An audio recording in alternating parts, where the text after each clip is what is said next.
Welcome, Congressman. It's very good to see you, and thank you for doing this.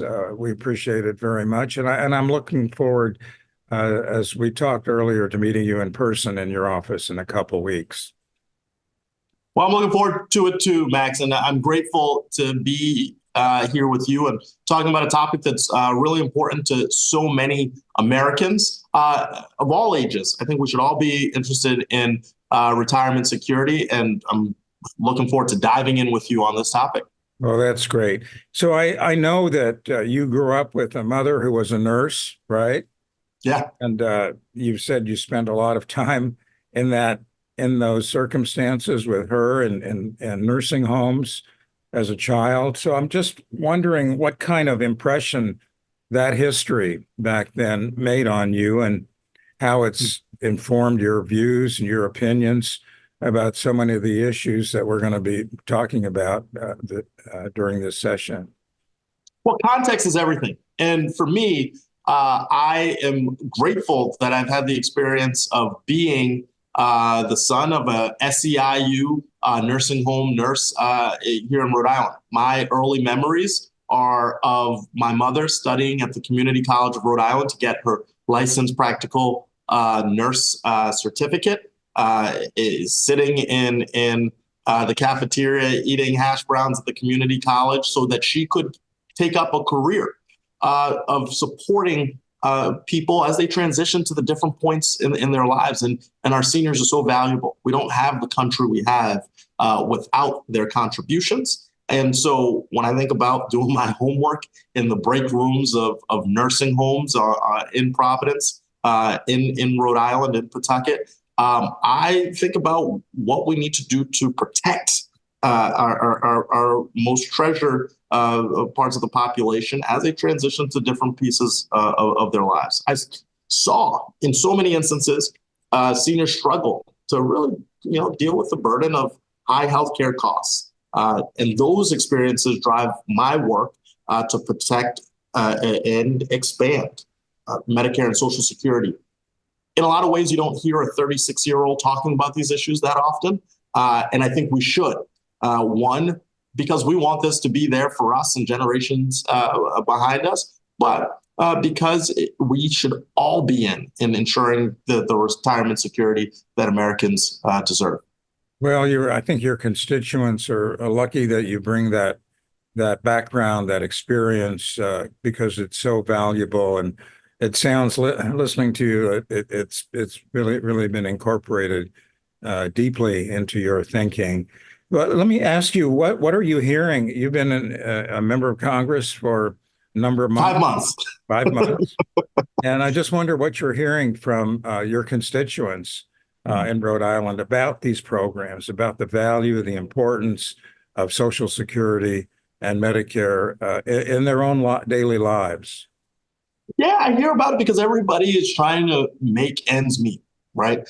Rhode Island seniors, like seniors across the country, are living on fixed incomes, right, to really manage the burden of prescription drugs, buying food, housing. It has a particular crunch on the senior population. So I've seen and heard from so many about those challenges, but I've also heard optimism for the historic investments of the Inflation Reduction Act, right, where we will see a cap on out-of-pocket costs for Medicare Part D participants, and we'll also see, hopefully in 2026, but my hope we can accelerate is those life-saving medications being brought down to more reasonable costs so that our seniors can continue to thrive.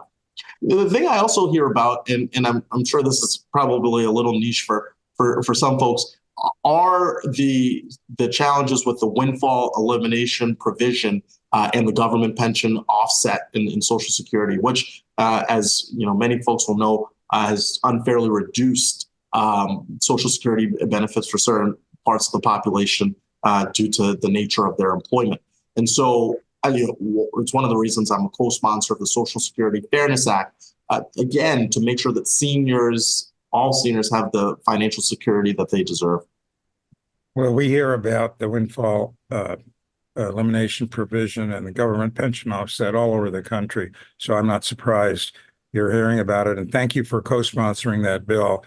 I know there are a lot of members of Congress that would like to see that unfairness dealt with, and hopefully that can happen this year. Let me ask you, on the other side of the coin, Republicans seem to be focused on cutting Social Security, and your colleagues that are members of the Republican Study Committee, and that's about 80% of Republicans, have a proposal that would raise the retirement age.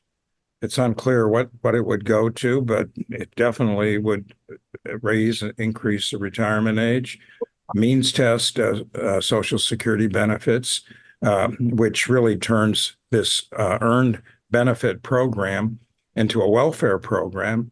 And I think that would dissipate so much of the support for the Social Security program.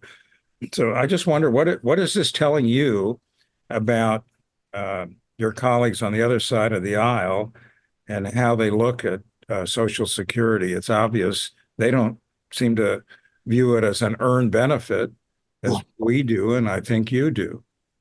Yeah. And I want to underscore that earned benefit portion of it. People have been paying into this for a long time.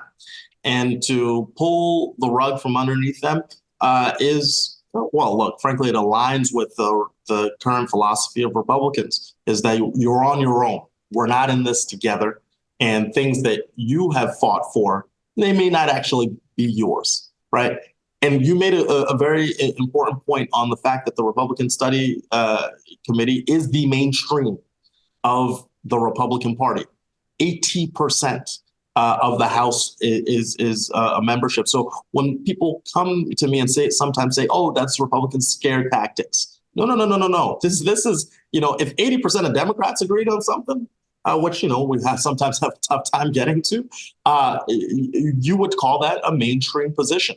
And so their outlook is really in alignment with the extremism that we see from their leadership right now, and Speaker Johnson, that we see from former President Trump, or hopefully never again president. They see Social Security as handouts. It's not a handout. It's hard earned. Handout, wrong. Hard earned, yes. And I'll do everything I can to protect Social Security and make sure that we don't go off the path of what are perceived novel ideas that are really just harmful to people as they settle into their golden years. Yeah, we appreciate your perspective. I've often, going back to one comment you made, I've often said that some of the members of Republican Party, their approach is, when it comes to Social Security, is you'd be better off on your own and good luck to you. And sometimes I'm not even sure about the good luck part, but it's a reality. So let me ask you, you're aware that the House Budget Committee reported out their plan, which included a fiscal commission to look at the deficit, and including Social Security and Medicare. And I just wonder, what is your thought about that? Why should seniors be concerned that this specter of a fiscal commission is out there? Yeah. Well, look, past is prologue. We have seen in previous iterations that fiscal commissions drive at similar outcomes in their findings and their proposals for future action, right? So what you don't want to create is a context where a Republican-driven fiscal commission is going to be used by, as per the perception of having people on both sides to exert a perception of bipartisan approach to cutting essential programs. We can't cut our way to prosperity. We never have been able to. And this sometimes can be used as a Trojan horse for that type of behavior. So look, Republicans have a real option, right? Revenue has to be on the table.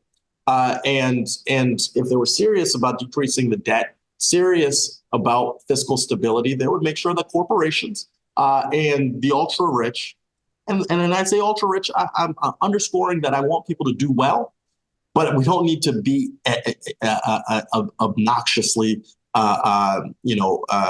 driven to create wealth in this country that doesn't take into account that we have a system where everybody should pay their fair share, right?